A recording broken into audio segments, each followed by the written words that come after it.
Hello guys, welcome to cinema ಸಂತೆ. ಇವತ್ತು ನಾನು ರಿವ್ಯೂ ಮಾಡ್ತಿರೋ ಮೂವಿಯ ಹೆಸರು ಕಣತಾ ಕಣಂ. ಈಗ ಜಿಯೋ ಹಾಟ್‌ಸ್ಟಾರ್‌ನಲ್ಲಿ ಕನ್ನಡ ಡಬ್ ಆಗಿ ರಿಲೀಸ್ ಆಗಿದೆ. ಈ ಮೂವಿಯ ರನ್ ಟೈಮ್ ಸುಮಾರು 1 ಅವರ್ 55 ಮಿನಿಟ್ಸ್ ಇದೆ. ಇನ್ನು ಈ ಸಿನಿಮಾದ ಸ್ಟೋರಿ ಲೈನ್ ಏನಂದ್ರೆ, ರಾಮನಾಥಪುರಂ ಎಂಬ ವಿಲೇಜ್‌ನಲ್ಲಿ ವಾಟರ್ ಪ್ರಾಬ್ಲಮ್ ಇರುತ್ತೆ. ಅದರಿಂದ ಅವರು ಒಂದು ವೆಲ್ ಡಿಗ್ ಮಾಡ್ತಾರೆ. ಅಲ್ಲಿ ಅವರಿಗೆ ಹಳೆಯ ವರ್ಷದ ಡೈನೋಸಾರ್ ಫಾಸಿಲ್ ಸಿಗುತ್ತೆ. ಆಮೇಲೆ ಏನಾಗುತ್ತೆ? ಆ ವಿಲೇಜ್ಗೆ ವಾಟರ್ ಸಿಗತ್ತಾ? ಕೊನೆಗೆ ಏನಾಗುತ್ತೆ? ಇದೇ ಮೂವಿ ಸ್ಟೋರಿ. ಡೈರೆಕ್ಟರ್ ಸ್ಟೋರಿಯನ್ನು ಒಂದು ರೇಂಜ್ಗೆ ರೈಟಿಂಗ್ ಮಾಡಿದ್ದಾರೆ, ಬಟ್ ಓವರ್ ಆಲ್ ಮೂವಿಯನ್ನು ಎಕ್ಸಿಕ್ಯೂಟ್ ಮಾಡೋದ್ರಲ್ಲಿ ಸ್ವಲ್ಪ ವೀಕ್ ಆಗಿದ್ದಾರೆ ಅನಿಸಿತು.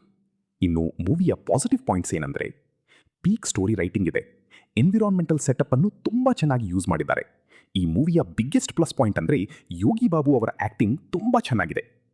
ಇನ್ನು ಮೂವಿಯ ನೆಗೆಟಿವ್ ಪಾಯಿಂಟ್ಸ್ ಏನಂದ್ರೆ, ವೀಕ್ ನ್ಯಾರೇಷನ್ ಇರೋದ್ರಿಂದ ಮೂವಿ ಕೆಲವೊಮ್ಮೆ ಬೋರ್ ಆಗುತ್ತೆ. ಯೂಸ್ಲೆಸ್ ಸೀನ್ಸ್ಗೆ ಸ್ವಲ್ಪ ಜಾಸ್ತಿ ಫೋಕಸ್ ಮಾಡಿದ್ದಾರೆ. ಕಾಮಿಡಿ ಕೂಡ ಅಷ್ಟೊಂದು ಇಂಟ್ರೆಸ್ಟಿಂಗ್ ಅನ್ಸಲ್ಲ. ಸೊ ಈ ಮೂವಿ ನೋಡಿ ನನ್ನ ಒಪಿನಿಯನ್ ಹೇಳೋದಾದ್ರೆ, ಪೀಕ್ ಸ್ಟೋರಿ ಇದ್ರೂ ವೀಕ್ ಎಕ್ಸಿಕ್ಯೂಷನ್ ಇರೋದ್ರಿಂದ ನನಗೆ ಮೂವಿ ಅಷ್ಟಾಗಿ ಇಷ್ಟ ಆಗಲಿಲ್ಲ. ನಿಮಗೆ ಈ ಮೂವಿ ನೋಡಿ ಏನನ್ಸಿತು?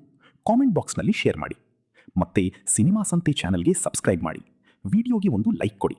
ಯಾವುದೇ ಅಡಲ್ಟ್ ಕಂಟೆಂಟ್ ಇಲ್ಲ ಮತ್ತು ಬ್ಯಾಡ್ ಲ್ಯಾಂಗ್ವೇಜ್ ಕೂಡ ಇಲ್ಲ. ಸೊ ಫ್ಯಾಮಿಲಿ ಜೊತೆಗೆ ಸೇಫ್ ಆಗಿ ವಾಚ್ ಮಾಡಬಹುದು. ಸೊ ನಾವು ನೆಕ್ಸ್ಟ್ ವಿಡಿಯೋದಲ್ಲಿ ಸಿಗೋಣ. Until then, take care, good by.